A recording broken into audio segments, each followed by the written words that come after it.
The Prime Minister is calling on business leaders to help with the transition to renewables as the Intergenerational Report, to be released today, reveals demand for Australian coal will decline as the world's appetite for lithium, nickel and zinc skyrockets.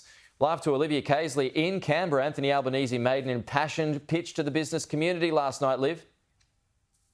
He certainly did, Pete, and he's really called on the business community to help Australia achieve its climate change targets. He wants them to help boost productivity and also back advanced manufacturing. It comes as the Treasurer Jim Chalmers yesterday ruled out any changes to the GST, but also the corporate tax rate. That's despite calls from the Business Council of Australia. But the Prime Minister, in his speech, he really tried to allay concerns around his government's industrial relations reform. We'll see the second tranche of that debated when Parliament returns on September 4, and that is going to focus more on the gig economy and also helping casual workers to transition into full-time work. In a nutshell, Pete, Mr Albanese says he really needs the help of the private sector to advance his political agenda.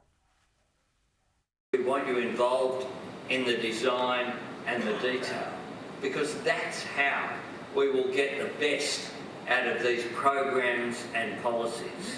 And that's how we make change that lasts. This comes, of course, as the Intergenerational Report is released today, and it essentially tries to map out some of the pressure points that the economy could experience in the next 4 decades. We have seen bits and pieces of this dropped out throughout the course of this week, but the latest news is ultimately the cost of climate change is going to be huge, of $400 billion over the next 4 decades. It's also predicting that the wheat industry could be, production rather, could be reduced substantially, as well as the tourism industry. But Mr Albanese wants business on board.